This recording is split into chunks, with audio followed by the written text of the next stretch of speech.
அனைவருக்கும் வணக்கம் நண்பர்களே. இந்த பதிவில் என்ன பார்க்க போகிறோம்னா, தமிழ் கடவுளான முருகப்பெருமானுக்கு அர்ப்பணிக்கப்பட்ட அறுபடை வீடுகளில் இரண்டாம் படை வீடாக இருப்பது திருச்செந்தூர் முருகன் கோவிலாகுங்க. 12 ஆண்டுகளுக்கு பிறகு திருச்செந்தூர் சுப்பிரமணிய சுவாமி கோவிலில் கும்பாபிஷேக விழாவானது நடைபெற்றுச்சுங்க. இதனைத் தொடர்ந்து மண்டல பூஜைகள் நடைபெற்று வருதுங்க. மண்டல பூஜையில் திடீரென மாற்றம் செய்யப்பட்டிருக்குதுங்க. அது என்ன மாற்றம், அதற்கான காரணம் என்ன என்பதை பற்றிய சுவாரஸ்யமான தகவல்களை தெரிஞ்சுக்கலாம். வீடியோவை ஸ்கிப் பண்ணாம முழுசா பாருங்க. சேனலை இன்னும் சப்ஸ்கிரைப் பண்ணலன்னா சப்ஸ்கிரைப் பண்ணிக்கங்க. கூடவே இருக்கிற பெல் ஐக்கானையும் கிளிக் பண்ணிக்கங்க. வாங்க வீடியோக்குள்ள போகலாம். உங்களுக்கு முருகப்பெருமான் பிடிக்கும் அப்படின்னா கந்தனுக்கு அரோகரா, முருகனுக்கு அரோகரா, வேலனுக்கு அரோகரா என்ற வாசகத்தை மறக்காம கமெண்ட் பாக்ஸ்ல கமெண்ட் பண்ணுங்க. முருகனின் அறுபடை வீடுகளில் இரண்டாம் படை வீடாக இருக்கக்கூடியது திருச்செந்தூர் சுப்பிரமணிய சுவாமி கோவிலாகுங்க. இந்த கோவிலில் பார்த்தீங்கன்னா 12 வருஷத்துக்கு அப்புறம் கும்பாபிஷேக விழாவானது இனிதே நடைபெற்றுச்சுங்க.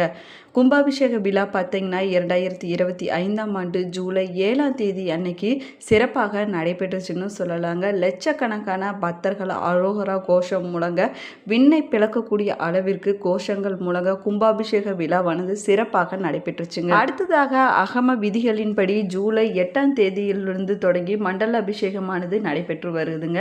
இந்த நிலையில் மண்டல அபிஷேகம் குறித்த முக்கிய தகவல்களை கோவில் நிர்வாகத்தால் அறிவிக்கப்பட்டிருக்குதுங்க. திருச்செந்தூர் முருகன் கோவிலில் கும்பாபிஷேக விழா பார்த்தீங்கன்னா ஜூலை 7ஆம் தேதி கோலாகலமாக நடைபெற்று முடிஞ்சிச்சுங்க. இதில் சுமார் பார்த்தீங்கன்னா 5 லட்சத்திற்கு அதிகமான பக்தர்கள் கலந்து கொண்டு முருகப்பெருமான தரிசனம் செஞ்சாங்க.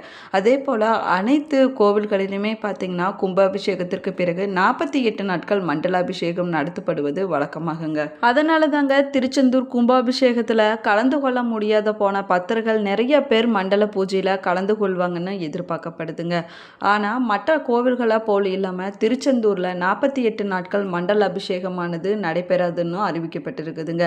அதற்கு பதிலாக 30 நாட்கள் மட்டுமே மண்டல அபிஷேகம் நடைபெறும்னு சொல்லலாங்க. இதற்கு காரணம் என்னன்னு பார்த்தீங்கன்னா, திருச்செந்தூரில் இன்னும் முழுமை பெறாமல் இருக்கக்கூடிய கட்டுமான பணிகளை விரைவில் நடத்தி முடிக்க வேணும் என்பதற்காகவும், அதே போல் ஆவணி திருவிழா பார்த்தீங்கன்னா நடைபெற இருப்பதால் அதற்கு முன்னாடியே மண்டலாபிஷேகத்தை நடத்தி முடிக்க வேணும் என்பதற்காகத்தாங்க 30 நாட்கள் மட்டுமே மண்டலாபிஷேகம் நடத்தப்படும் அறிவிக்கப்பட்டிருக்குதுங்க. திருச்செந்தூர் முருகன் கோவிலில் 2025ஆம் ஆண்டிற்கான ஆவணி திருவிழா ஆகஸ்ட் 14ஆம் தேதி அன்னைக்கு தொடங்குதுங்க. ஆகஸ்ட் 25ஆம் தேதி வரைக்கும் இந்த விழாவானது நடைபெற இருக்குதுன்னு சொல்லலாங்க. ஆகஸ்ட் 13ஆம் தேதி கொடிமர விநாயகர் கணபதி ஹோமம் உள்ளிட்ட பூஜைகள் நடத்தப்பட இருக்குதுங்க.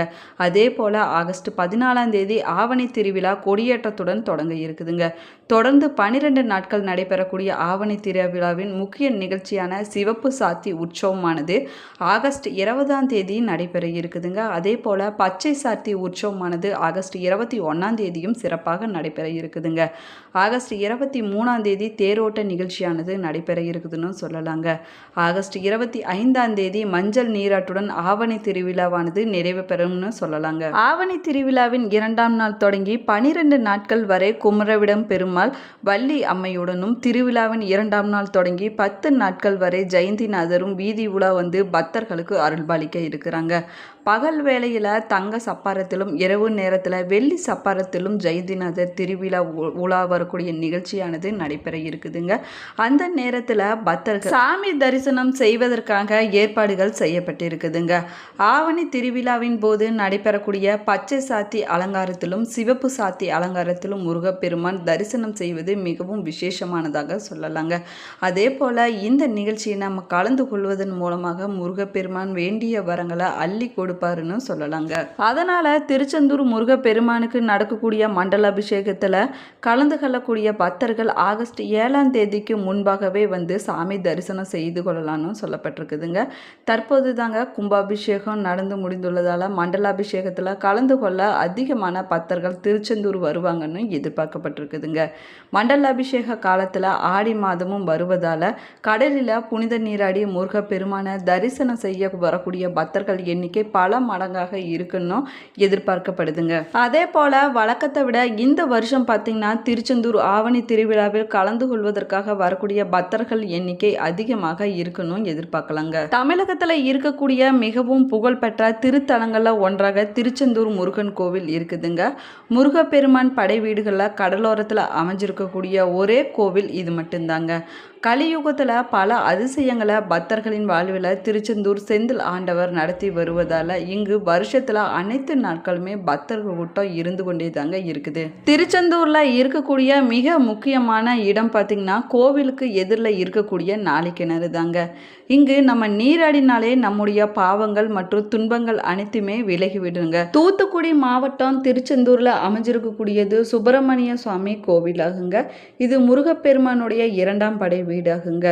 திருச்செந்தூர் வழிபட்டு சென்றாலே வாழ்க்கையில மிகப்பெரிய ஒரு மாற்றம் நடக்கணும்னு சொல்லலாங்க. நம்ம திருச்செந்தூர் முருகப்பெருமானிடம் முன்னாடி வைக்கக்கூடிய வேண்டுதல்கள் அனைத்துமே நிச்சயமாக நிறைவேறுனது பக்தர்களின் நம்பிக்கையாகுங்க. அதே போல இங்கு பிரசாதமாக கொடுக்கக்கூடிய பன்னீர் இலை விபூதியை நெற்றியில பூசியும் தண்ணீர்ல கொஞ்சமா கலந்து குடிச்சு விட்டு வந்தோம்னா தீராத நோய்கள் அனைத்துமே தீர்ந்து விடுங்க. இது பல காலமாக நடக்கக்கூடிய அதிசயங்கள்ல ஒன்றாகவும் சொல்லலாங்க. அதே போல திருச்செந்தூர் வரக்கூடிய பக்தர்கள் முதல்ல கோவிலுக்கு தெற்கு புறத்தில் இருக்கக்கூடிய நாளிக்கிணற்றில் நீராடிய பிறகு கடலில் நீராடிய விட்டு தாங்க முருகப்பெருமான தரிசனம் செய்வது வழக்கமாக இருந்து வருது. ஆரம்பத்தில் கோவிலை சுற்றி 24 தீர்த்தங்கள் இருந்ததாகவும் சொல்லப்படுதுங்க. அதற்கு பிறகு இந்த தீர்த்தங்கள் எல்லாமே மணலால் மூடப்பட்டு விட்டதாகவும் தற்போது நாளிக்கிணறு மட்டுமே இங்கு இருப்பதாகவும் தல புராணங்களில் சொல்லப்பட்டிருக்குதுங்க. இந்த நாளிக்கிணற்றுக்கு கந்த தீர்த்தம் என்ற பெயரும் இருக்குதுங்க. அதாவது முருகப்பெருமான் தன்னுடைய திருக்கை வேளால உருவாக்கிய தீர்த்தம் என்பதால இதற்கு இந்த பெயர் வந்ததாகவும் சொல்லப்படுதுங்க. நாளிக்கிணத்துக்கு தனி சிறப்பு இருக்குதுங்க. அது என்னன்னு பார்த்தோம்னா ஒரு சதுரடி பரப்பும் 7 அடி அகலமும் கொண்ட இந்த தீர்த்தம் பார்த்தீங்கன்னா பெரிய கிணத்துக்குள்ள ஒரு சிறிய கிணறு இருப்பது போல காணப்படுதுங்க. அதே போல கடலுக்கு ரொம்பவே பக்கத்தில் இருக்கக்கூடிய இந்த தீர்த்தத்தில் தண்ணீர்ப்பு உவர்ப்பு சுவையோடு இருப்பது இல்லைங்க. மிகவும் சுவையான தன்மையோடு இருக்குதுங்க. எந்த காலத்திலுமே வற்றாமல் இருக்கக்கூடிய இந்த தீர்த்தம் மிகப்பெரிய அதிசயமாகவும் சொல்லலாங்க. இந்த கிணத்துல நீராடுபவங்களுக்கு சகல விதமான தோஷங்களும் போய்விடுங்க. அது மட்டும் இல்லாமல் நல்ல ஒரு ஆரோக்கிய நிலைமை கிடைக்குங்க. வழக்கமாக விடுமுறை நாளிலையுமே முக்கியமான திருவிழா காலத்திலையுமே திருச்செந்தூருக்கு ஆயிரக்கணக்கான பக்தர்கள் வருகை தருவாங்கன்னு சொல்லலாங்க. திருச்செந்தூர் சுப்பிரமணிய சுவாமி கோவில் முருகனுடைய அறுபடை வீடுகளில் 2ஆம் படை வீடாகவும் இருக்குதுங்க. இது தமிழ்நாடு மாநிலத்தில் தூத்துக்குடி மாவட்டம் திருச்செந்தூரில் அமைஞ்சிருக்கக்கூடிய கோவிலாகுங்க. தூத்துக்குடி மாவட்டத்தில் மன்னார் வளைகுடாவை அண்டி அமைந்திருக்கக்கூடிய இந்த கோவில் பார்த்திங்கன்னா சென்னையிலிருந்து 600 கிலோமீட்டர் தொலைவில் அமைஞ்சிருக்குதுங்க. சங்க இலக்கியங்களிலும் சிலப்பதிகாரத்திலும் குறிப்பிடப்பட்டிருக்கக்கூடிய இந்த கோவில் பார்த்திங்கன்னா 2000-3000 ஆண்டுகள் பழமை வாய்ந்த கோவிலாகுங்க. முருகப்பெருமானுக்கு கடற்கரை ஓரத்தில் அமைஞ்சிருக்கக்கூடிய ஒரே கோவில் திருச்செந்தூர் முருகன் கோவில்னு சொல்லலாங்க. இந்த கோவில் அமைந்திருக்கக்கூடிய இடம் பார்த்திங்கன்னா இதற்கு முன்னாடி திருச்சீலரவாயின்னு அழைக்கப்பட்டிருக்குதுங்க. முருகனுக்கு அறுபடை வீடுகளில் திருச்செந்தூர் மட்டுமே கடற்கரையில் அமைஞ்சிருக்கக்கூடிய கோவிலாகுங்க. மற்ற 5 கோவில்களும் மலைக்கோவிலாக அமைஞ்சிருக்குங்க. 157 அடி உயரம் கொண்ட இந்த கோவிலுடைய கோபுரமானது 9 தளங்களை கொண்டிருக்குதுங்க. முருகப்பெருமான் சூரபத்மனை ஆட்கொண்ட பிறகு தன்னுடைய வெற்றிக்கு நன்றி தெரிவிக்கும் விதமாக இங்கு சிவ பூஜை செய்ததாகவும் சொல்லலாங்க. இந்த கோலத்திலேயே முருகப்பெருமான் வலக்கையில் தாமரை மலரோடு பக்தர்களுக்கு அருள்பாலிச்சுட்டு வராருங்க. தலையில சிவயோகி போல ஜடா மகுடமும் தரிச்சிருக்கிறாருங்க. இவருக்கு இடது பின்புற சுவரில் ஒரு லிங்கம் காணப்படுதுங்க. இதற்கு முதல்ல தீபாராதனை காட்டிய பிறகுதாங்க முருகப்பெருமானுக்கு தீபாராதனையானது காட்டப்படுதுங்க. அதே போல முருகன் சன்னதியிலுமே சாமிக்கு பின்புறத்தில் லிங்கம் ஒன்று காணப்படுதுங்க. இந்த 2 லிங்கமே இருட்டில் இருப்பதால தீபாராதனை ஒளியில் மட்டுமே நம்ம அதனை காண முடியுங்க. இதை தவிர முருகன் சன்னதிக்கு வலப்புறத்தில் பஞ்சலிங்க சன்னதியும் அமைஞ்சிருக்குதுங்க. இவர்களை மார்கழி மாதத்தில் தேவர்கள் தரிசனம் செய்ய வருவாங்கன்னு ஐதீகம் இருக்குதுங்க. சிவபெருமானுக்குரிய வாகனமான நந்தியும் முருகப்பெருமானுக்கு எதிரே இந்திர தேவ மயில்களும் மூலஸ்தானம் எதிரில் அமைஞ்சிருக்குதுங்க. திருச்செந்தூர் சுப்பிரமணிய சாமி கோவிலின் நடையானது காலை 5 மணி முதல் இரவு 9 மணி வரை நடை திறந்திருக்குன்னு சொல்லலாங்க. இந்த ஆலயத்தில் பார்த்தீங்கன்னா பங்குனி உத்திரம், திருக்கார்த்திகை, வைகாசி விசாகம், கந்த சஷ்டி, திருமுருக தலங்களில் கந்த சஷ்டி விழாவானது 6 நாட்கள் வெகு விமர்சையாக கொண்டாடப்படுதுங்க. சில ஸ்தலங்களில் பார்த்திங்கன்னா சஷ்டிக்கு அடுத்த நாள் முருகப்பெருமானுடைய திருக்கல்யாணத்தோடு சேர்த்து 7 நாட்கள் கந்த சஷ்டி விழாவானது நடைபெறும்னு சொல்லலாங்க.